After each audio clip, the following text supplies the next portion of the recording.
Okwayo enchwamo eyokukwatwa okomunyeshenjero owabweju Francis Mwijuche kugira ngo abase kurebekaho omukoti 2014 ebyokwezi oku omuramuzi ow'idara lyokubanza Daniel Kavuma yakwayo bwanyuma y'okurikiza baro yabo munyeshenjero ahamwe na n'omuhababi wa government ebibaba nibateekateeka ngo nibibasa kurara byaretaho enchwamo y'omushango aho koti yabanza ekashitama ekagaruka ekongezebwayo eshahemwe nabanyuma ekagaruka ekashitama ati omuramuzi niko kuhayo enchwamu ye Honorable Mushe Francis omuramuzi yamutaho warranty yamutaho mukwati ngo akwatwe areto mukoti kandi kitakarenge biyikumina by'ukwezi kwa munana ogu yayongera yashoborora nguti bikirizingana n'enchwamu y'omuramuzi ekintu ekiyagira ngo byakogwa byona byababiri ombuhenda biragiro muri yo bushyikire semanisi proof yayo no return of summons bono byabetaho unite na heze kitinisa omuramuzi okuyachomo kungati nikirizana nawe Sky TV yagambaho na n'omugambirizi wa polisi ahabwe cyanga ecabushenye mpango aho ebyo kwerinda byababiri ahiguru ahamwe na roya w'umunyeshenjero okumanya oba Mwijuche akagezaho nawe okuratira omushango gwe nahabwe government niyo eri kuhababa government ya Uganda n'utwena turi abanya Uganda wanyetegereza so ati abantu aba complaining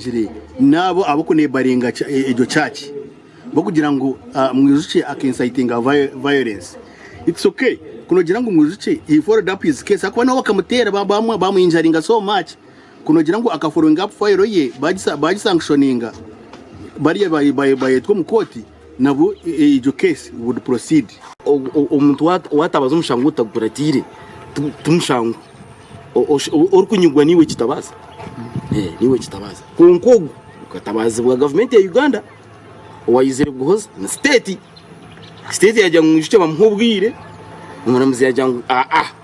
ogu yayongera yashoborora ingu ekiri kumutangaza munonga no kushanga ngo kiterwa niwe yatirwe hemishango yona aho yatirwe omuchome ngo kandi bakitera bataka kwatwaga ekintu kiyagira ngo enchwamu kejo neba omumateka egwerire kimwe kikuntangaza munonga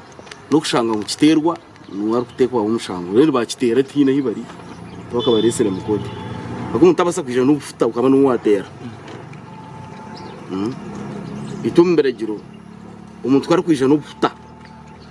ubwo nutubanza kufutasa bamwe ombaturage abagambo na Sky TV bayereko butashemererwa niko kuterera government omuranga umuntu kuterwa kafutara katabarizwa niyo n'ikintangaza munonga so nabanisha ba nka government enshongezi nayiziribi kandi abwa onarebe wit kugira ngo yabe narwana ritwe ngo niho barumuntu bamusyebi niyo nyine obusasi ngo mucyarakazi wasigaye imirimo yanjye nkiza nkarebe curo niyo kinanisaba government na president Museveni uri kujebembera basiza mwa ikumunzongezi biteki nk'abantu baburijo kibaretiro kwerarikirira kwinji okurugirira ahari Victor Anyetaza washobora ari kugira ngo warebe omunyeshenjero naterwa ngo kandi akagaruka katwaro mukoti ngo aho umuntu waburijo we naba nasigara nkahi iki kibireho ukanya umuntu waburijo nkindebe kira ngo hati nyowe nagire enshonge yambo nima basubitari bukana nubu aho ko hatu wara mukamo mukwatari mu muriro mukoti yoshatse ati no wakoraje hati nshoreke ngo byawe nibabiri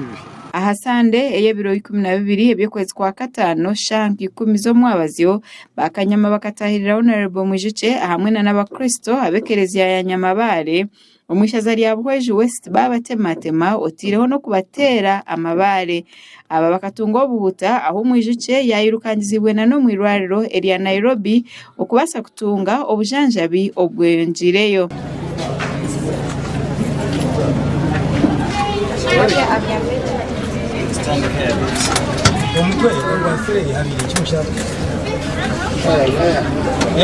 amakuru agagasha kwa Gerard Tugume ahabwa Sky TV omuri buhwejo